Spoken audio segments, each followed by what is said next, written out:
Ons prys die naam van die Here. Amen. Amen. Ons prys die naam van die Here. Die Here is goed vir ons. Die Here is baie goed vir ons. Maak vir julle Bybels vir my oop op Romeine hoofstuk 8. En ons het 'n reeks wat ons mee besig is oor die Heilige Gees en ons het vir julle gesê dat die boek van Romeine 8, hoofstuk 8, gaan oor die Heilige Gees. Dis die hoofstuk wat die Heilige Gees hoofstuk, hoe ons dit noem. Hy praat die hele tyd net oor die Heilige Gees. Nou,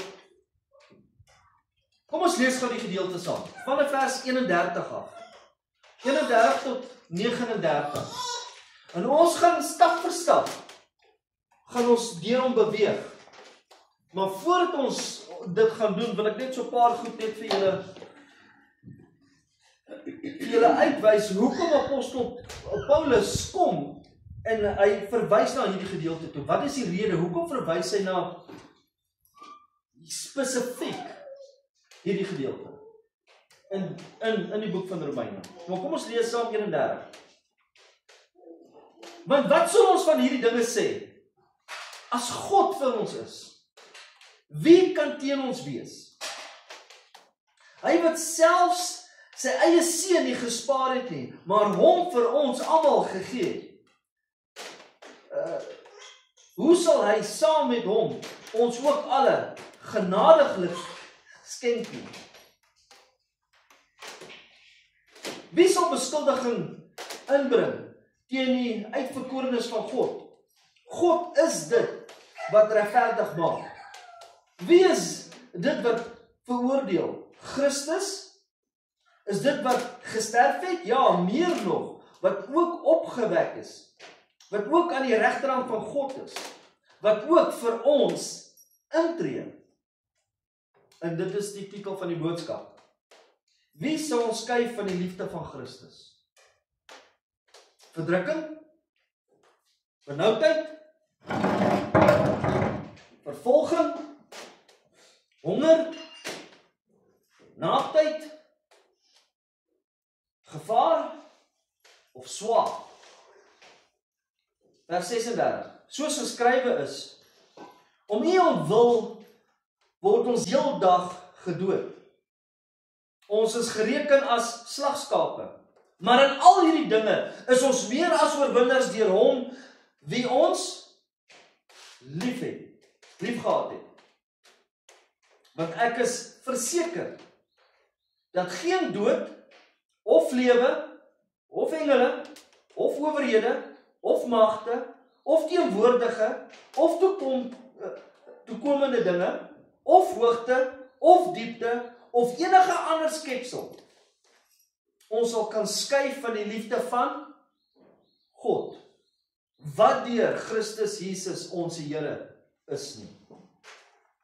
Wat 'n awesome skrifgedeelte. Eerstens wil ek sê, daar is mos 'n lering daar buitekant. Daar is sê goed daar buitekant, soos byvoorbeeld, I am the captain of my own soul. Julle het dit al gehoor? I'm the master of my own fate. Ek kan ja sê vir die Here en ek kan nee sê vir die Here. Ons het dit al gehoor? Mense sê dit. Ek maak die besluit. As wat ek die besluit kan maak om die Here te volg, so kan ek die besluit maak om ook teen die Here te draai.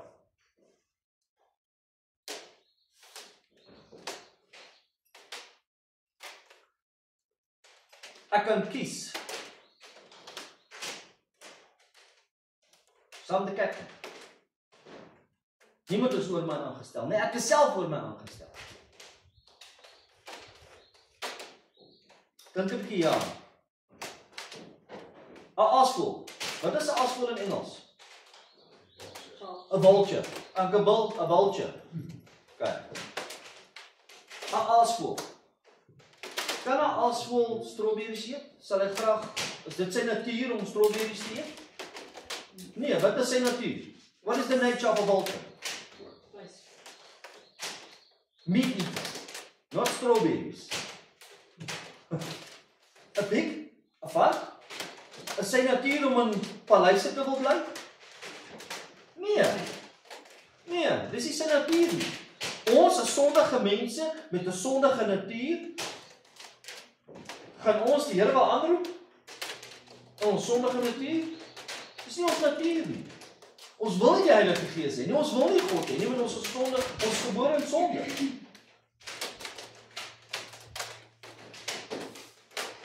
Julle gaan nou sien wat se kant oor beweeg. Gaan vir my na Johannes toe. Johannes 6 vers 44. Johannes 6 vers 44. Hoor mooi wat sê Johannes hierso.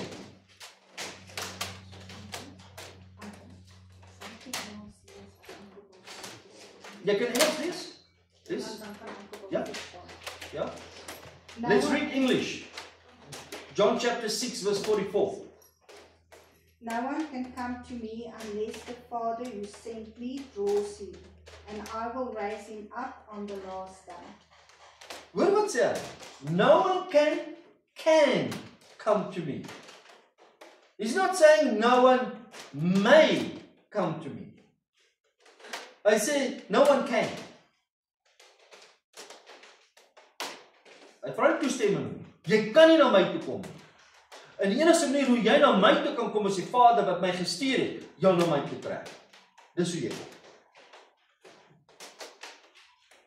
Gaan vir my na Jesegiel toe. Jesegiel 36.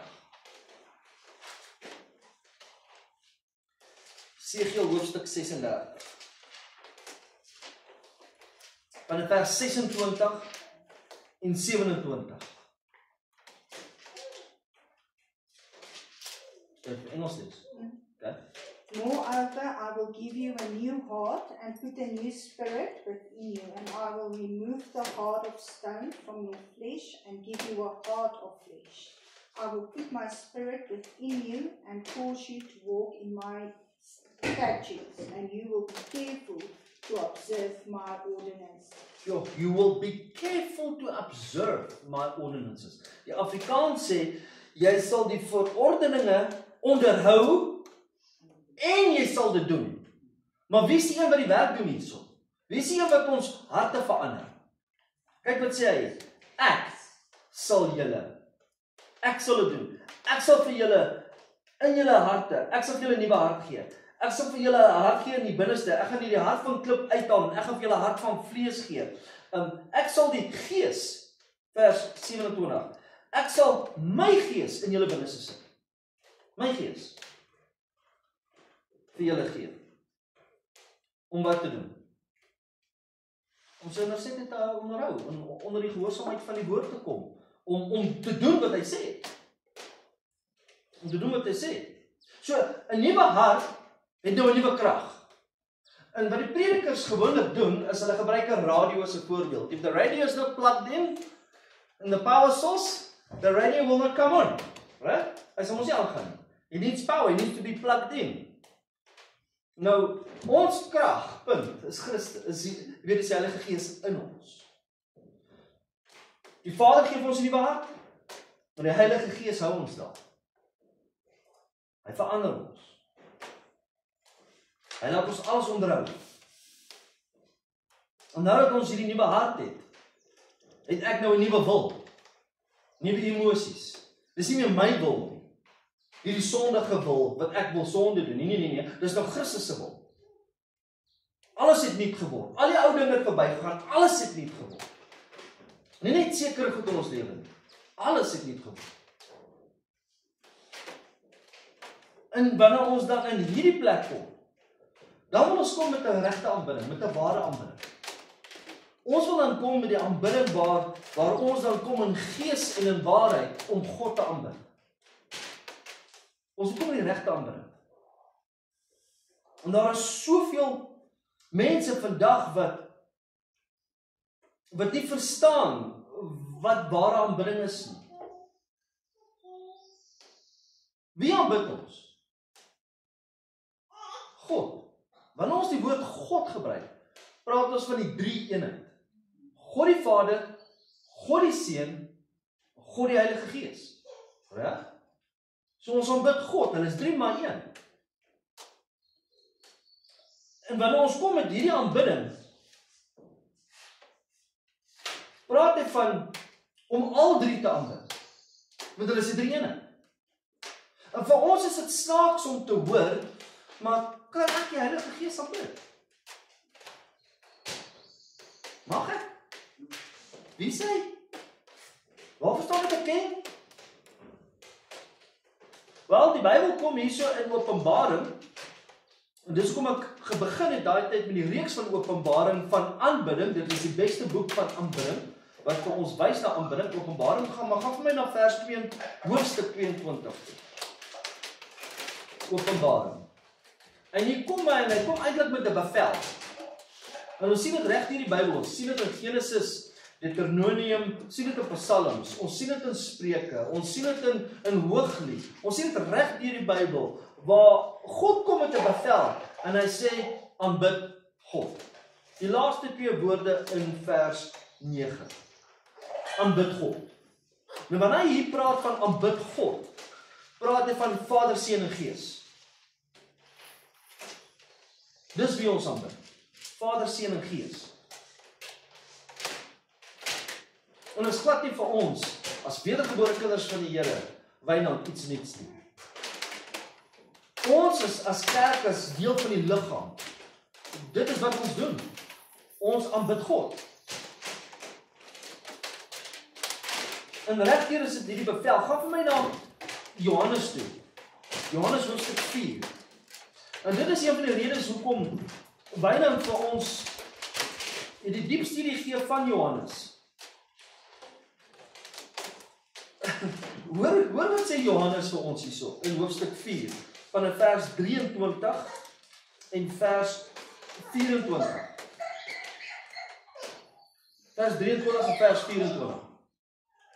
Hierdie is nou die gedeelte waar Jesus by die fontein sit en ons almal ken die gedeelte waar die vrou kom en hy sê vir die vrou, maar jy het soveel mans gehad en die en daai en geef my iets om te drink en dit is die hele gedeelte wat nou hier afspeel. Maar hoor wat sê hierdie 2 verse.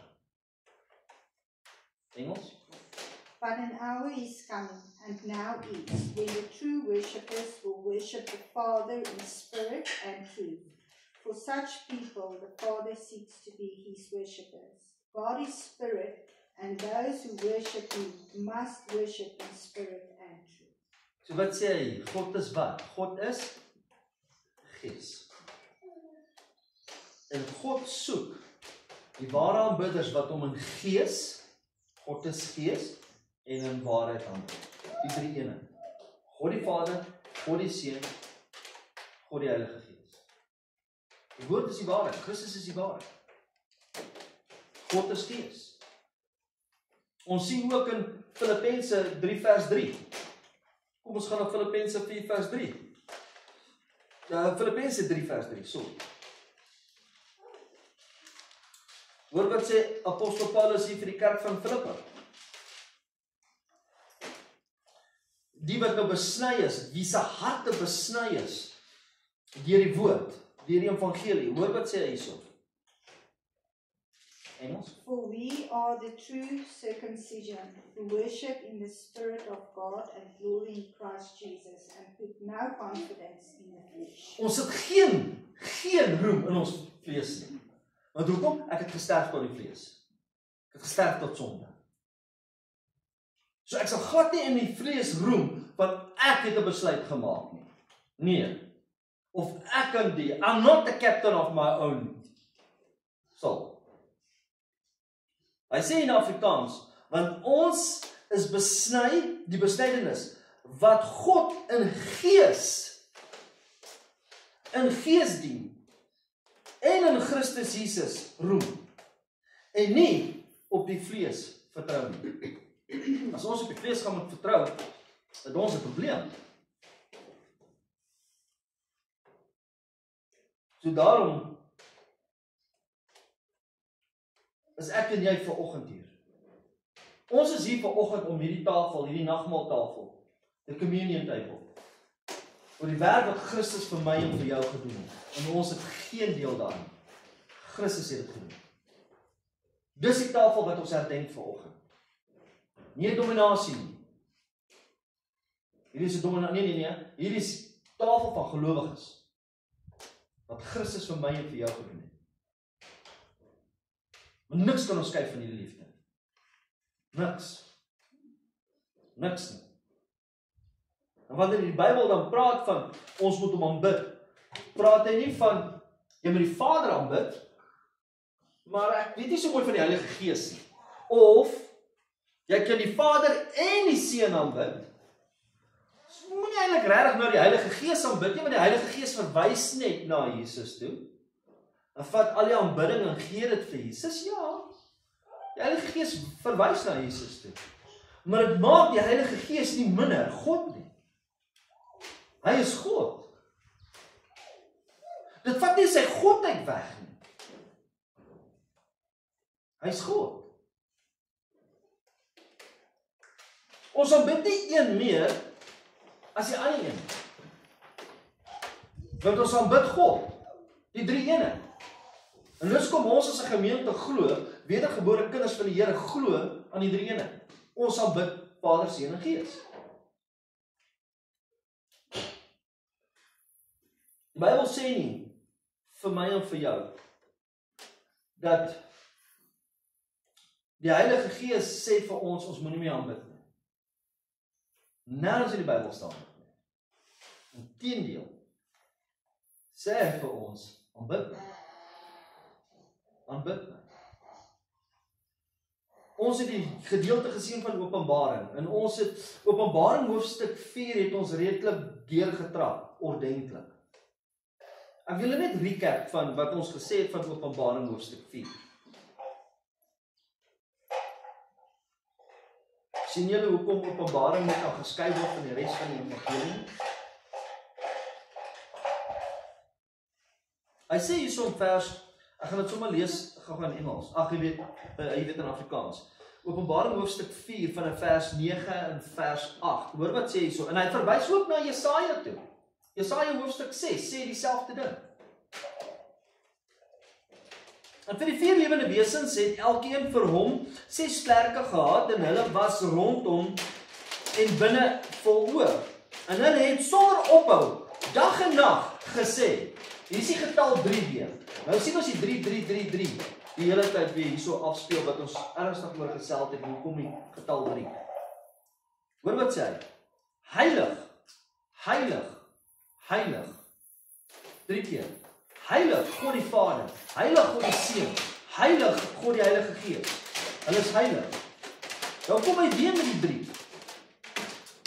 Hy sê die Here God Almagtig. Nou kom hy weer met 3. Wat was, wat is en wat kom. Dan gaan hy na vers 9 toe en sê elke keer en elke keer as die lewende wesens heerlikheid, eer en danksegging gee, weer 3 goed. Aan hom wat op die troon sit, weer 3 goed. Wat tot in alle ewigheid behoort. Dis die God wie ons aanbid. Vader, Seun en Gees. En ons moet hom so aanbid. Hy sê in vers 11, U is waardig, o Here, om te ontvang, weer 3 goed, heerlikheid, eer en krag, want aan U alles geskape en deur U wil bestaan hulle en is hulle geskape. Maar die Heilige Gees was van die begin af betrokke in Genesis. En die Heilige Gees is betrokke tot op die einde toe. Hy is nie minder God nie. Hy is nie minder God. En omdat ons die evangelie, die leerstelling van die Heilige Gees nooit hoor nie, en die mense sukkel om dit te verstaan, en hulle sukkel meer om die Heilige Gees te verstaan as Openbaring, dis hoekom preek hulle nie oor die Heilige Gees nie. En daarom het ons hierdie klomp breeklips gewys van hierdie valse predikings wat gebeur en valse goed wat gesê word in die naam van die Heilige Gees. En dis waar ons verwys het na God lastering en laster teen die Heilige Gees en die Heilige Gees bedroef.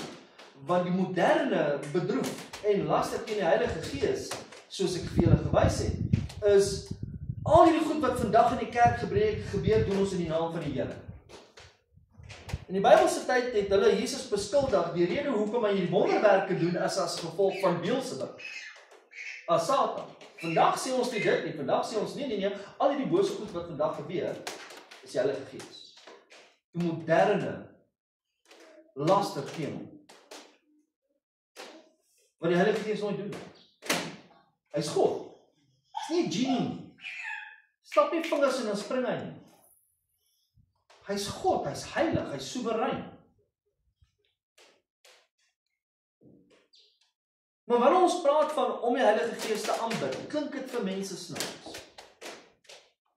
Wanneer ons praat van om te bid vir hom, om na hom te bid, klink so verkeerd.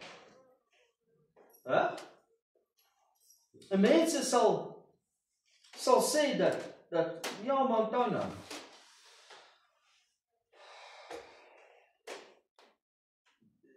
en ek het dit vir julle so pas gesê, so ek terug, maar die Heilige Gees verwys die hele tyd net na. En die Heilige Gees moet doen wat ek sê. Want hy is my helper, hy is ons helper. En 'n helper, wat doen 'n helper? Hy help. So, bid ek moet die Heilige Gees beweeg. Lê ek hande op, moet mense val wat hy moet beweeg. Moet sê ek dit, dan moet mense wat hulle moet beweeg, want die Heilige Gees moet aan my gehoorsaam wees. Want hy is van my gegee. Nee, hy is God. Hy is soewerein. Vensters oopmaak. Want so kan die vensters alles lekker oopmaak. Lekker gevoel. Nee. So lekker oopmaak. En nog is jou preek wat so. Eintlik is hierdie preek liefde. Dis 'n opbouende preek. Julle gaan nou sien hoe opbouend dit is.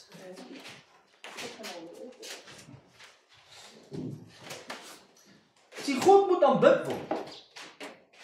Die Heilige Gees is God. Hy moet verheerlik word as God. Hy is die heilige God. Hy is die ewige God. Hy is die sterke God. Hy is God in ons. Christus in ons, die hoop op alle heerlikheid. En die Heilige Gees is gelyk aan goddelike eienskappe. Die Heilige Gees se werk gelyk met elke goddelike werk. As wat die Vader en die Seun doen. Die Heilige Gees werk van die begin af tot op die einde toe. Van skepping af. En alle aanbidding sluit die Heilige Gees in. Want is die drie eenheid. Die Heilige Gees word nie eers vandag oorweeg as God. Baie min kerke oorweeg die Heilige Gees as God. Hy word nie erken vandag. Wie hy werklik is, want hoekom? Want daar's 'n misverstand oor die lering oor die Heilige Gees. Daar is hierdie wat is die Engelse woord? Persepsie van wie die Heilige Gees is. Want solank daar chaos in die kerk plaasvind, en almal val om, en almal doen hierdie snaakse goed, en lag en blaf, die video's wat ons gesien het, dink ons dis die beweging van die Heilige Gees. Maar ons vergeet, hy's God, hy's soewerein, want die Vader en die Seun en die Heilige Gees is een.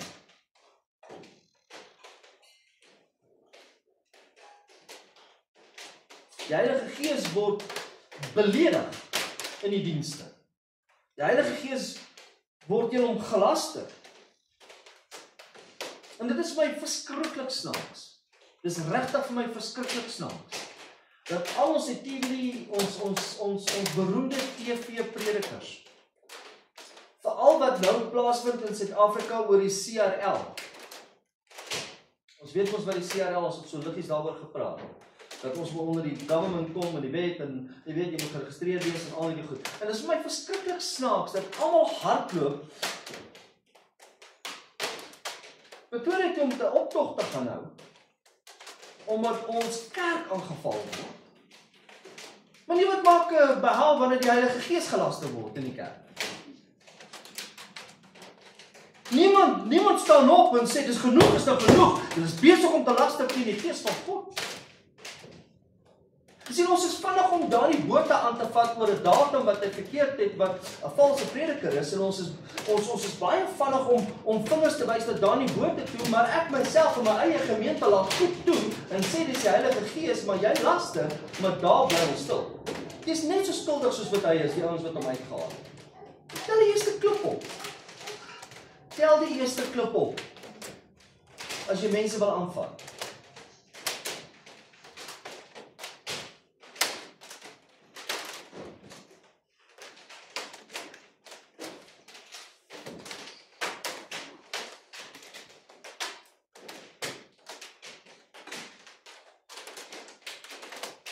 Ons is wedergebore kinders van die Here, ons verstaan in 'n mate, verstaan ons wanneer die wêreld laster teen God, teen die Heilige Gees.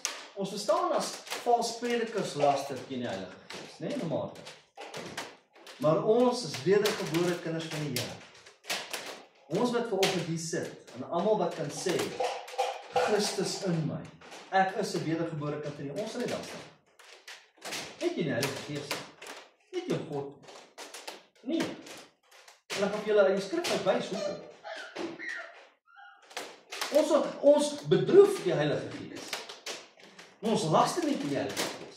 En een van die maniere hoe ons as kerk die Heilige Gees bedroef, is om hom nie te aanbid soos wat ons moet nie. Julle al daaraan gedink?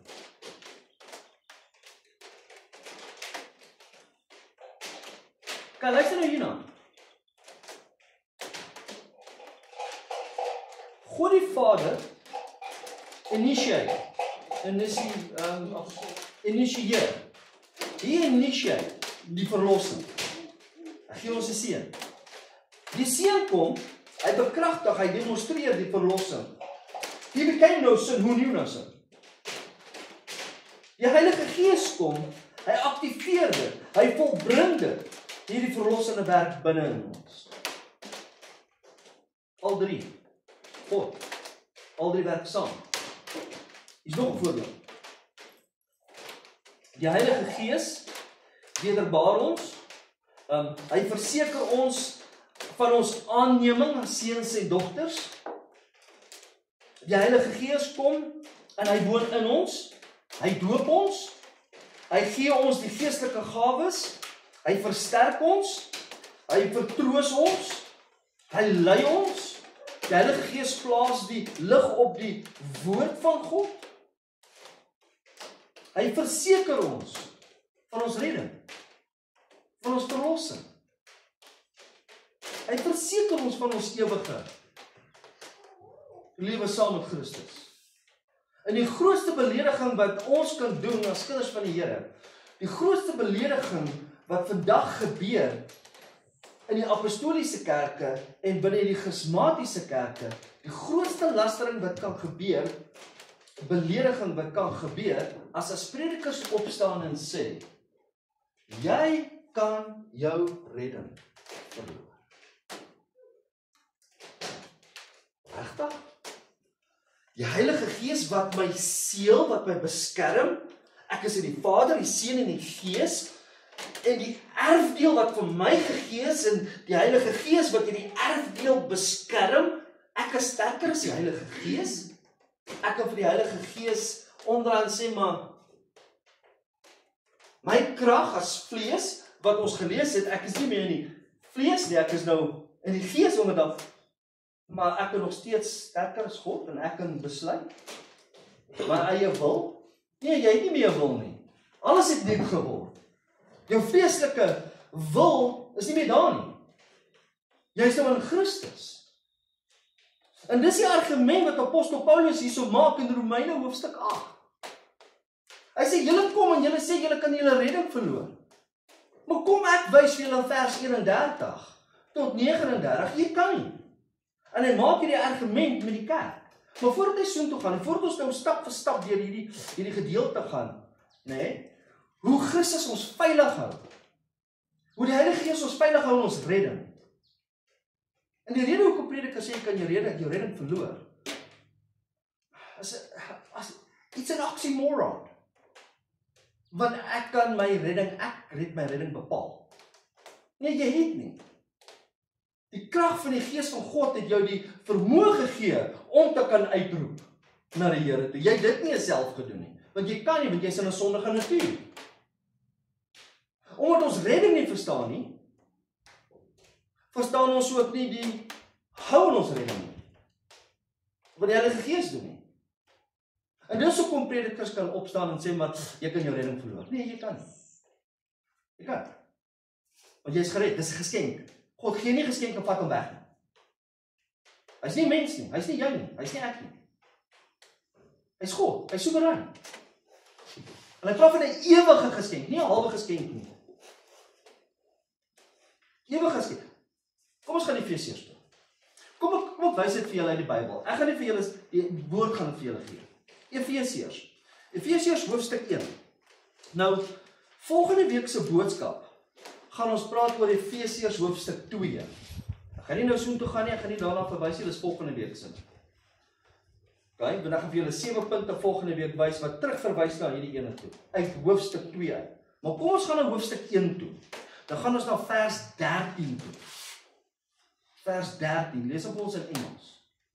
In him you also, after listening to the message of truth, the gospel of your salvation, having also believed, you were sealed in him with the Holy Spirit of promise. Die belofte wat God die Vader ons inheritance, die belofte, jy's geseël met die krag van die Heilige Gees. Okay, lees vir my vers 14. Who is given as a pledge of our inheritance with a view to the redemption of God's own possession to the praise of his glory. Ons kan net hier stop en sê, hoor jy, ja, dit is 'n belofte wat God ons gegee het, dis ons erfdeel. Nie 'n stewige bankrekening nie. Nie prosperity, terwyl ek nou die Here dien hier op aarde nie. My en jou erfdeel is die ewige lewe, en dis 'n erfdeel wat vir ons gegee is, wat die Heilige Gees daar hou. Die derde persoon in Godheid. Die een wat vir ons gegee het, wat binne ons bly. Vader het beplan. Christus was die offer. Die Heilige Gees hou ons daar. Dis 'n amen. Daai is 'n amen.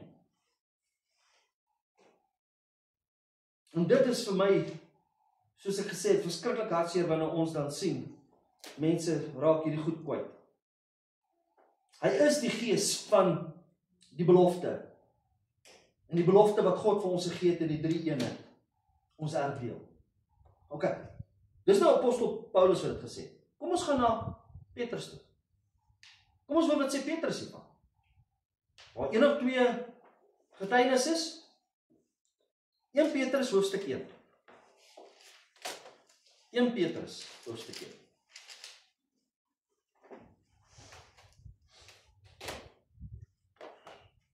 François, wat kan jy oor die week gesels het? Skrifgedeeltes, maak dit sin?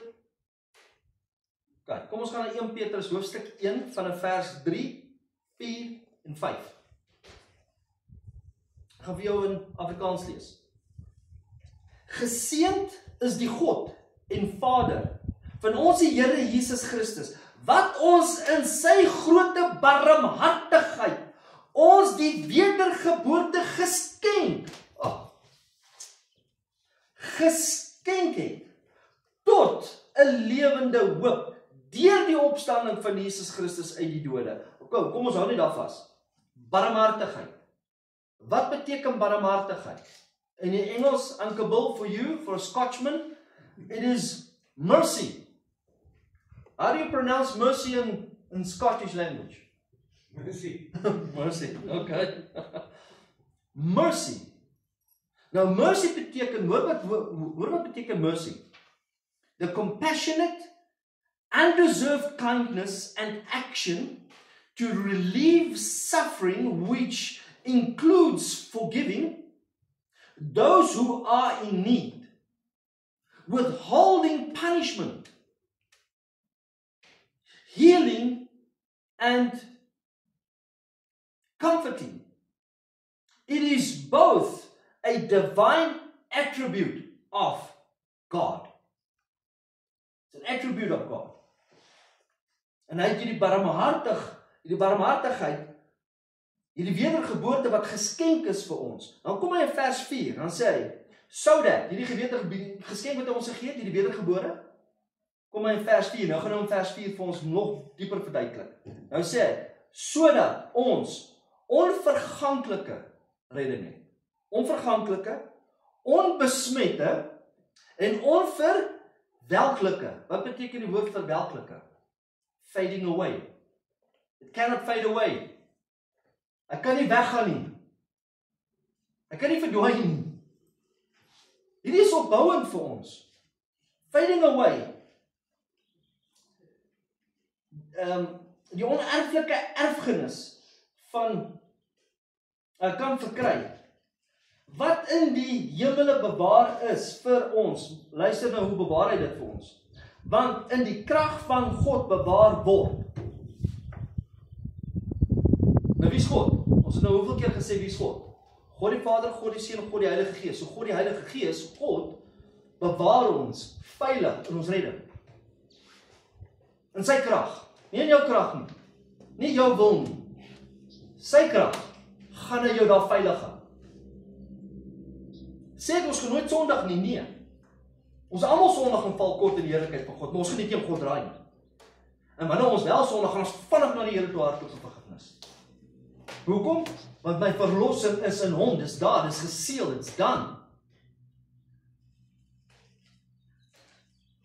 Dit maak my baie opgewonde. Dat ek weet ek is veilig in Christus. Ek is veilig in hom.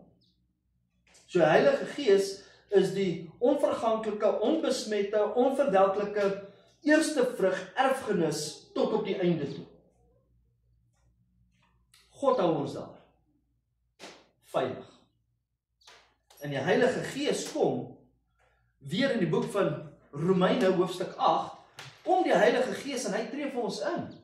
Maar dis nie net die Heilige Gees wat vir ons intree by die troonkamer nie. Die Seun tree ook vir ons in by die troonkamer wat ons gaan sien. En hy sê dit hier in vers 26 en 27, hoe die Heilige Gees vir ons intree. Veilig by hom. Veilig by hom. So met ander woorde, God het die plan. Jesus vervul daai plan. En die Heilige Gees tree vir ons in en hy hou ons in daai plan. Anders hoekom het Jesus dan vir ons gesterf? As God hierdie plan kan compleet maak. Die plan van God is dat hy ons van vooraf geroep het. Hy onderhou ons, hy gee vir ons die saligheid, hy gee vir ons hierdie plan om in die beeld van Christus te kom. Jesus Christus, die offer, die lam wat vir ons geslag is, betaal vir dit, hy betaal die prys vir ons om in sy beeld te kom. Die Heilige Gees kom. Hy gee ons die krag van hierdie plan, hy vernuwe ons, gee ons 'n nuwe hart, nuwe gees, hy besny ons en hy hou ons veilig tot op die einde toe.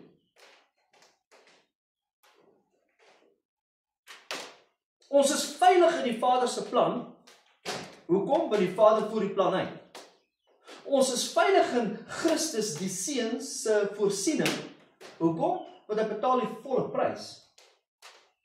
Ons is veilig in die krag van die Heilige Gees. Hoekom? Want ons verseeld met ons erfdeel. Verlossing. 1 Efesiërs hoofstuk 1. We are sealed. Ons is verseeld in hom. En dit is die argument wat apostel Paulus kom maak hier in die boek van Romeine. En sê maar, wat sal ons dan van al hierdie dinge sê? Vers 31. Kom ons gaan nou terugsoek toe, dan gaan ons vlugtig deel om hardloop. Vanaf. En daarom kom hy, wat sal ons van hierdie dinge sê? As God dan vir my is, wie is daar in hierdie wêreld wat teen my kan wees? Wie is daar? Wel, kom ons maak die argument. Mense, kan mense my wegdraai van God af? Is mense sterker as God in die Heilige Gees? Kan mense se onderwys my wegvat van God af? Kan mense sosiale media my wegvat van God af?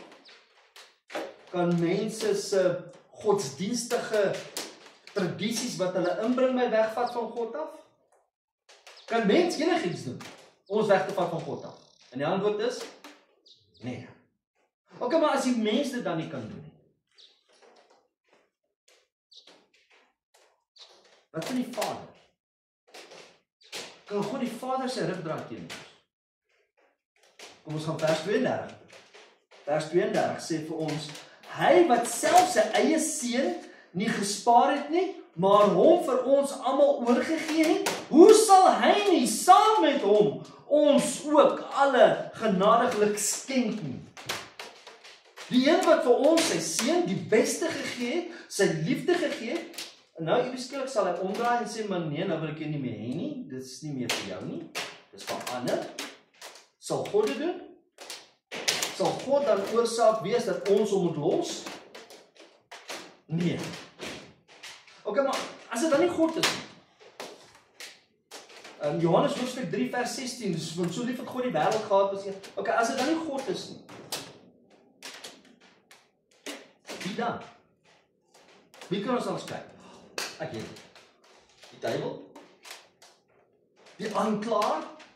Kan die duiwel ons kyk van Christus se liefde? Ons het gesien met Job. Nou toe ons so 3 Sondae terug oor Job gepraat het, het die aanklaer gekom en alles wat met Job gebeur het, het dit hom weggevat van God af.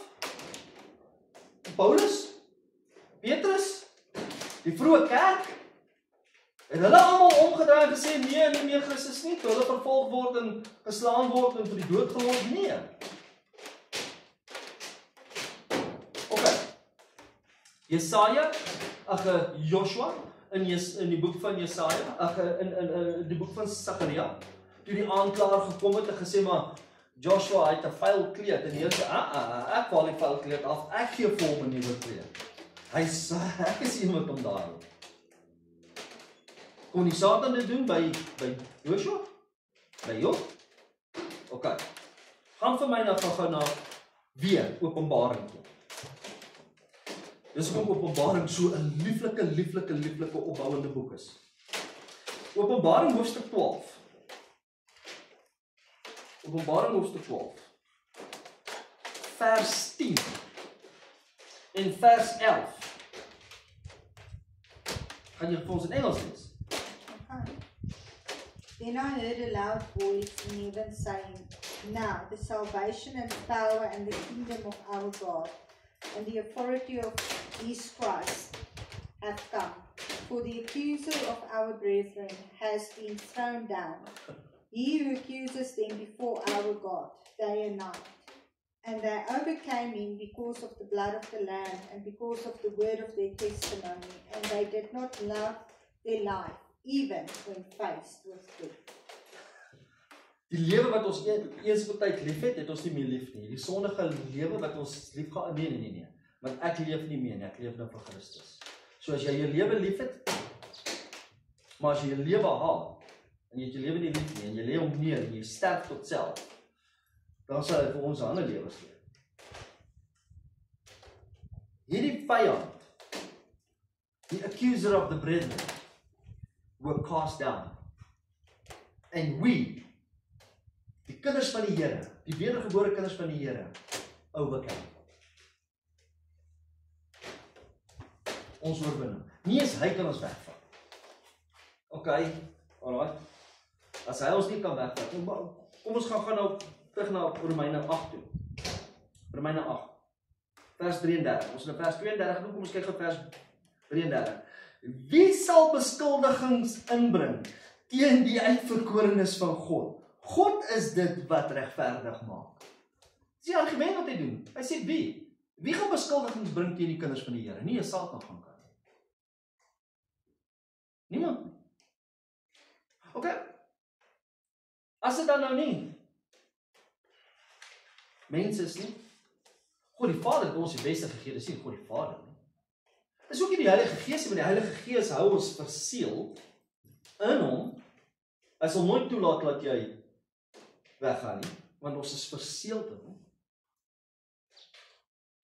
As dit nie Satan is, wie los dit oor? Jesus? Kan Jesus dan teen ons dra? Kan Jesus sê, nee, ek het nie gesterf vir jou nie, ek het net gesterf vir hom. Of die prys wat ek betaal het. Ek wat aan die kruis gehang het. En die volle prys betaal het vir jou. Nou gaan ek dit nie meer doen nie. Is nou verniet. Nou wil ek dit nie meer vir jou gee nie. Ek trek terug. Sal Jesus dit doen? Kom ons hoor wat sê Paulus sê. Kom ons kyk die argument wat hy hier maak. Wie is dit? Wie is dit wat veroordeel? Christus is die wat gesterf het. Ja, meer nog, wat ook opgewek is, wat ook aan die regterhand van God is, wat ook vir ons intree. Christus tree ook vir ons in. Christus sal dit nie doen nie. Okay, maar dan is daar net een oplossing.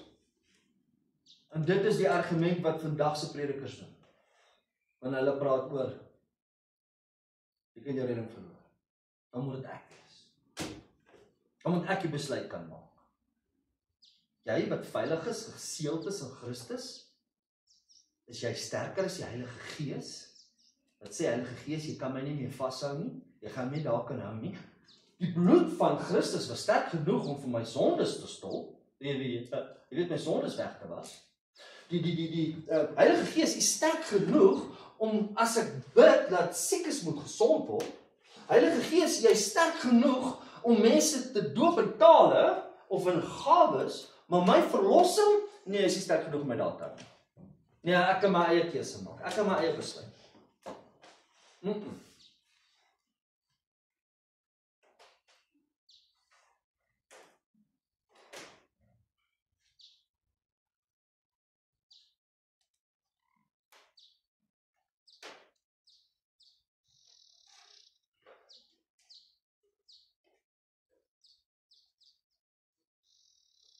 Kan maar jy verstaan nie. Omstandighede in my lewe kan veroorsaak. Dinge in die lewe wat in my lewe gebeur, kan veroorsaak dat ek dan teen God kan draai. Okay, kom ons sê, kyk wat Paulus hier sê. Kan dit gebeur? Het dit met Job gebeur, waardoor? Sy omstandighede. Nee. Het dit met Paulus gebeur? Met al sy omstandighede? Met enige vroeë kerk wat tot in goue kalf se maag gegooi is en die brand gesteek is dat hy moet lewendig geborrel word, hulle teen God gedra, met hulle martel, in hulle omstandighede. Nee, hoe sal jy dan? As jy dan ook met dieselfde gees geseël is, wat hulle meens? Nou kom jy in vers 35. Hoor wat sê in vers 35? Wie sal ons skei van die liefde van Christus? Wie? En hoor wat hou ons in God. Hoor wat hou ons saligheid veilig. Die liefde van Christus. Die liefde van die Here. So wie kan ons van hierdie liefde skei? Wie is dat? En die antwoord is niks. Ok, vervolging. Kom ons begin met die eerste ene. Kyk die argument wat hy maak. Hy noem paar goed hier. Kan verdrukking my skei van sy liefde? Kan verdrukking ons skei? Ok, verdrukking is hierdie teleurstelling in die lewe. Hierdie lewe wat ons druk van buite af. Hierdie verwerping, ek voel hierdie verwerping van buite af, wat die lewe my gee. Hierdie skade wat ek kry van hierdie druk van die lewe van buite af, kan dit my veroorsaak om teen God te dra? Nee. Ok, as die verdrukking van buite af my nie kan skei van sy liefde nie, wat dan van hierdie benoudheid dan van binne af? As ek benoud voel, as gevolg van hierdie druk van buite af, begin ek binne benoud voel. Hierdie angs, hierdie depressie, hierdie hoekoms en waaroms, Here, hierdie vrees van hierdie wêreld, hierdie boosheid van hierdie lewe wat my hier binnekant so benoud maak. Kan dit my skei van sy liefde? Antwoord is nee. En dan kom hy en hy sê, ok, maar as dit jy nie kan skei nie, wat van vervolging? Nie net liggaamlik nie, maar ook geestelik, verstandelik. Jou gedagtes wat aangeval word. Kan daai vervolging, wat ons volgende week gaan sien, ek wil baie ernstig praat daaroor, hoe ons oor onsself voel en hoe ons na onsself kyk en ek is so mismoedig, want die gedagtes word aangeval, ek is nie meer kind van die Here nie. Kyk, ek is useless. En dis die argument wat hy hier maak. Kan daai enige leiding jou wegvat van hom af? Nee. Wat van honger? Ek het nie kos nie. Ek sukkel. Ek het nie genoeg om te eet nie. Ek het nie genoeg inkomste nie. Kan honger jou wegvat? Kan honger veroorsaak, maar Here, hoekom laat U my so honger word? Ek het nie eens genoeg om te lewe van maand tot maand nie. Here, wat doen U aan my? Daai hoekoms en waaroms? Gaan ons weer terug? Daai benoudheid van binnekant af? Kan honger jou wegvat van sy saligheid? Wat het vir jou gegee? Van sy liefde? Nee. OK, naaktheid. Ek het nie eens my klere om aan te trek. Ek het geen besittings nie. Ek het alles verloor. Kan dit my wegvat van God af? Nee. Nou maak hy 'n ander argument. Hy sê, wat van gevaar? Hierdie gevaarlike sosiale media van buite af, hierdie gevaarlike goed wat ons sien van buite af, en dan ook ons gevaar waar ons aangeval word, waar ons gehijack word, en gemoor word, en geslag word. Want hy verwys hier na vers 36 toe, verwys hy eintlik terug na Psalm 44 toe, waar hulle nag en dag so skape geslag is.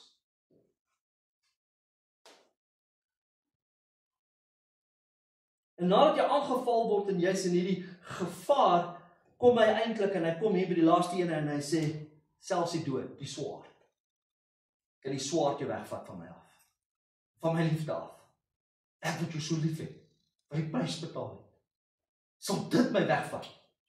En die antwoord, nee. Nee. En dan kom hy hier, en hy gaan terug na 44 toe, van Psalm, en hy sê, soos geskrywe is, om U ontwil word ons heeldag gedood. Ons is gereken as slagskape. Elke dag gaan ons hierheen. Elke oomblik gaan ons hierheen. Ons word links en regs, waar ons is, word ons doodgemaak. So slagskape. Nee, selfs dit kan jou skei van sy liefde. Nie is dit. Dan gaan hy verder. Dan sien ons hierdie versekering wat hy hier vir ons gee.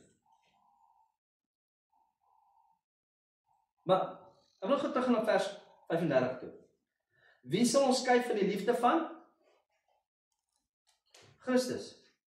Gaan vers 39 toe. Vers 39. Of hoogte of diepte of enige ander skepsel sal ons kan skei van die liefde van? Hier sê hy Christus, en nou kom hy in vers 39 en praat hy van die liefde van God. Hoekom verwys hy weer na God toe? Die drie eenheid, Vader, Seun en Gees.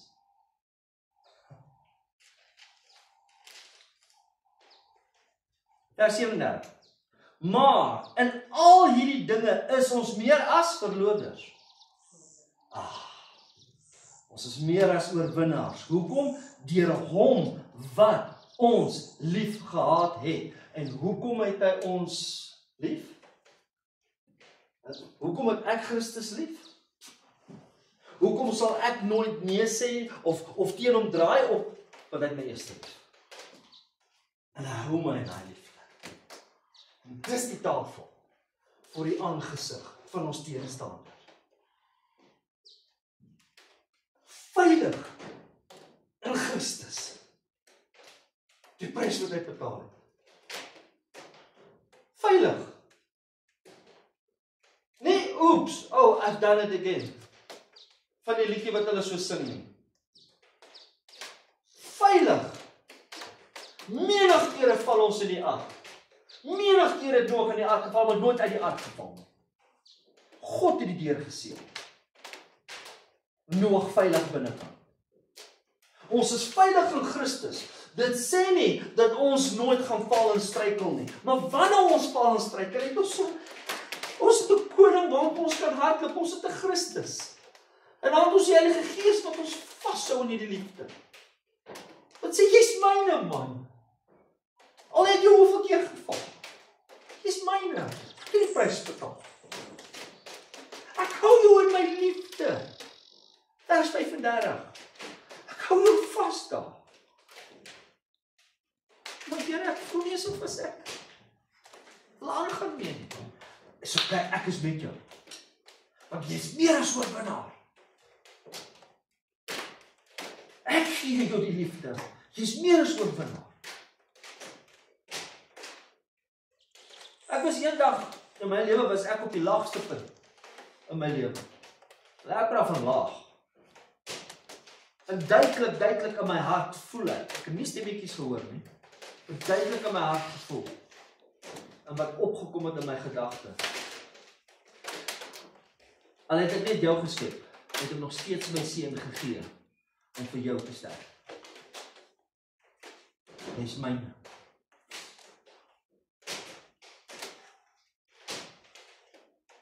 Jy is myne.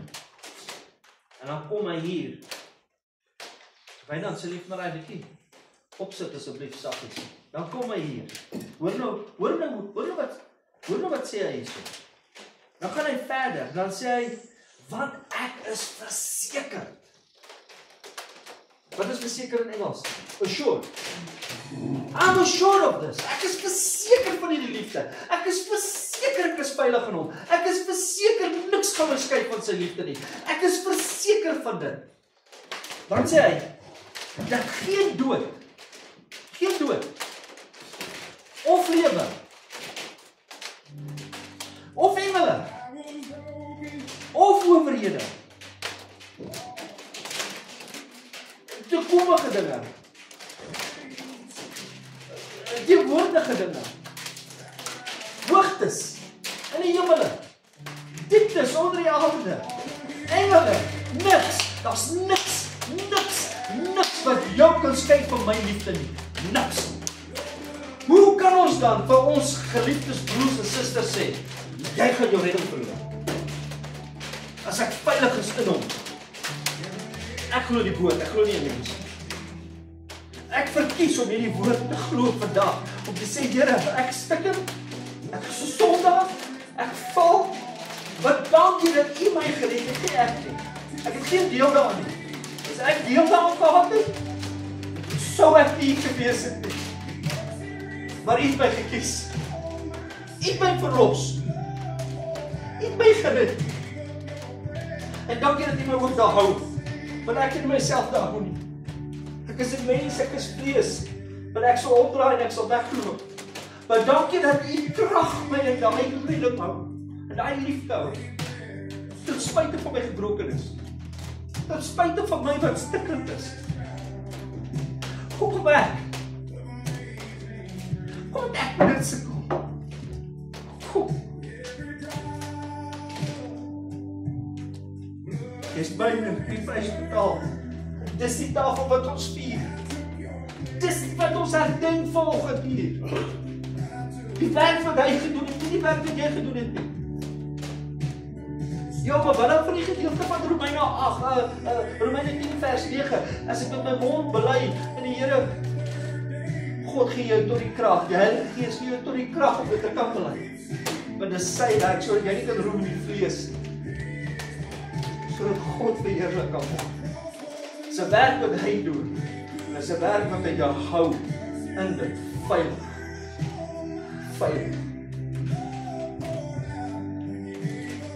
Ek wil vanoggend vir julle sê, as jy hier sit voor, en jy het wonder, jy het my regtig lief, verseker sê ek vir julle, nie dood, of lewe, of enige iets gaan jou kan skei. Ja, hy het jou so. En hy het jou so lief dat hy jou daar sal hou. Want sy liefde hou. And the cross was it.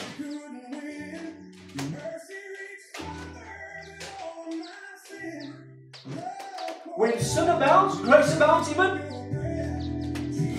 Ek preek nog nie eens daaroor nie. Die Bybel is vol van die skrif. Ons sal nooit weer sonde beoefen nie. Sodat ons ons redding kan verloor nie. Hoekom? Want wanneer ons sondig kom, die Heilige Gees en hy kom ruk jou terug. He will pluck you from that fire. Soos wat hy Joshua geruk het in die vuur en dan hom 'n nuwe kledingstuk gegee. God het hom geruk in die vuur. Neem hom later in die put.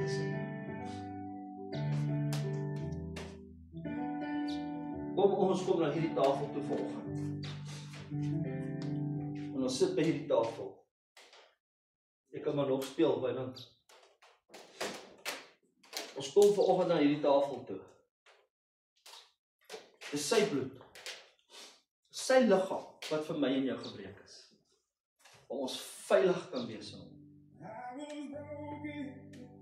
Sy liggaam. Dis die brood. Dan is dit sy bloed. Hy sê neem drink. Dis my bloed. Jou. Vir jou. En ek gaan jou daar hou. Gaan jou daar hou. En wanneer ons deel van hierdie tafel, julle kom vorentoe, breek vir julle die brood af, vat. En ons sê vir die Here vanoggend dankie vir die verlossingsplan.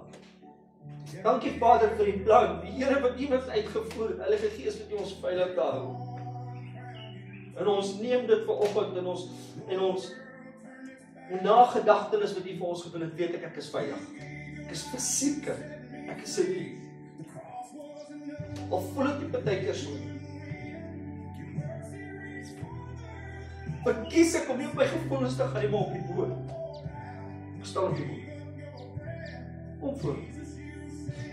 Kom kry vir jou.